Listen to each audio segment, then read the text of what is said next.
বলিউডের কাপুর পরিবারের তারকা, সিনেমা আর জনপ্রিয়তার অভাব নেই, তবে এই পরিবারের সবচেয়ে শিক্ষিত সদস্যকে?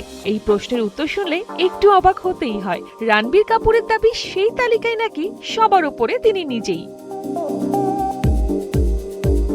কফি উইথ কারণের এক পর্বে রণবীর শেয়ার করেছিলেন স্কুল জীবনের এমন এক গল্প যা শুনে অনুষ্ঠানের সবাই হেসে ফেলেছিলেন, কারণ দশম শ্রেণীতে পাশ করাটাই নাকি তার পরিবারের কাছে হয়ে উঠেছিল বড় উদযাপনের বিষয়। রণবীর জানান, ফল প্রকাশের সময় তিনি আমেরিকায় ছিলেন। তখন বাবা ঋষি কাপুরের ছবি আব লর্ড চালে এর কাজে তাকে সাহায্য করছিলেন। এদিকে মা নিতু কাপুর স্কুলে গিয়ে জানতে পারেন ছেলের রেজাল্ট।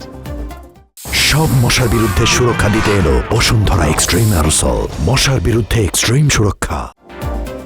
বন্ধু আয়েশার কাছ থেকে খবর আসে রণবীর 54.3% নাম্বার পেয়ে পাশ করেছেন। এই খবর শুনে নিতু এতটাই খুশি হয়েছিলেন যে আনন্দে চিৎকার করে উঠেছিলেন। কারণ কাপুর পরিবারের ছেলেদের মধ্যে রণবীরই প্রথম যিনি একবারেই দশম শ্রেণীর পরীক্ষায় উত্তীর্ণ হয়েছিলেন। আর সেই আনন্দে বাড়িতে আয়োজন হয়েছিল পার্টির, আর ঠাকুরমার চোখেও পানি এসে গিয়েছিল। কারণের প্রশ্নের উত্তরে রণবীর মজা করে বলেছিলেন, আমি কাপুর পরিবারের সবচেয়ে শিক্ষিত।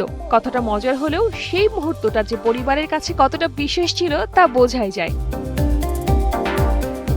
এখন অবশ্য পড়াশোনা নয়, অভিনয় নিয়েই ব্যস্ত রণবীর। সামনে তাকে দেখা যাবে লাভ অ্যান্ড ওয়ার ও রামায়ণের মতো বড় প্রজেক্টে। শার্লিন সুমি, কালের কণ্ঠ।